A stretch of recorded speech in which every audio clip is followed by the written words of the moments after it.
حاج سعید بن معلہ رضی اللہ تعالیٰ عنہ فرماتے ایک روز نبی پاک علیہ السلام نے میرے پاس سے گزرے اور میں نماز پڑھ رہا تھا۔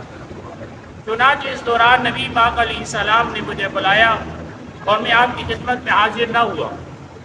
پھر جب آپ کی خدمت میں پیش ہوا تو آپ نے فرمایا تجھے کس چیز نے ہمارے پاس آنے سے روکا ہے؟ عرض کیا فقلت كنت اصلی، عرض کیا یا رسول اللہ میں نماز پڑھ رہا تھا، یعنی نماز کی حالت میں تھا، اسی لیے میں یا رسول اللہ آپ کے پاس حاضر نہ ہو سکا۔ تو صحابی کا یہ جواب سن کر نبی پاک علیہ السلام نے ارشاد فرمایا الم یقل للہ یا ایھا الذین آمنوا استجیبوا للہ وللرسول اذا دعاکم، کیا اللہ تعالیٰ نے نہیں فرمایا کہ ایمان والو اللہ اور اس کے رسول کا حکم مانو جب وہ تمہیں بلائے؟ تو سامعین محترم ارشاد خداوندی سے پتہ چلا کہ وَتُعَزِّرُوهُ وَتُوَقِّرُوهُ وَتُسَبِّحُوهُ بُكْرَةً وَأَصِيلًا، یعنی تعظیم رسول پہلے کرو اور عبادت بعد میں کرو۔ یعنی اللہ کے رسول نے جب تمہیں بلایا ہے تو اسی آسنا میں، اسی درمیان آنن فانن بارگاہ رسالت میں حاضر ہو جاؤ، عبادت بعد میں، تعظیم پہلے ہے۔ پھر فرمایا گیا کہ جو تعظیم رسول صلی اللہ علیہ وآلہ وسلم بجا لاتے تو اللہ تعالیٰ انہیں کامیابی عطا کرتا ہے، جیسے صدیق اکبر رضی اللہ تعالیٰ عنہ نے دوران نماز آپ رضی اللہ تعالیٰ عنہ مصلی چھوڑ دیا اور نبی پاک علیہ السلام مصلی پر آئے اور نماز ادا کی۔ یہ تعظیم، نماز کے درمیان تعظیم۔ اب سنیے، ایک نصرانی جو بارگاہ رسالت امام صلی اللہ علیہ وآلہ وسلم میں حاضر ہوا، حاضر ہو کر کلمہ پڑھ کر اسلام میں داخل ہوا، پھر اس نے نبی پاک صلی اللہ علیہ وآلہ وسلم سے قرآن کی تعلیم حاصل کرنا شروع کی۔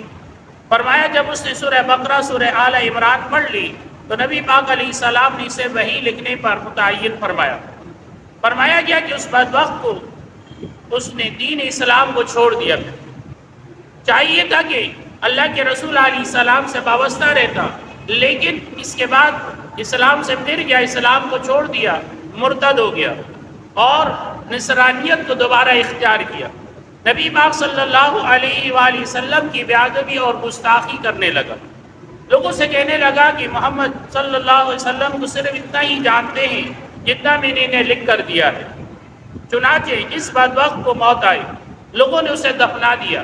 جب دفنایا، جب صبح ہوئی تو لوگوں نے دیکھا زمین سے اس کی لاش باہر پڑی ہوئی، تو اس کے دفنانے والوں نے سوچا کہ شاید یہ محمد صلی اللہ علیہ وسلم یا ان کے ساتھیوں نے یہ کیا ہے۔ دوسرے روز اس کا اور مزید گہرا گڈھا کھودا اور اس میں دفنایا، پھر زمین نے باہر نکال پھینکا۔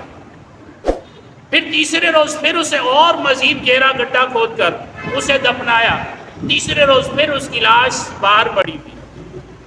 اب سوچنے پر مجبور ہوئے کہ یہ کسی عام شخص کا کام نہیں ہے، یہ کسی انسان کا کام نہیں ہے، یہ اللہ تعالیٰ کی جانب سے ایک سزا ہے۔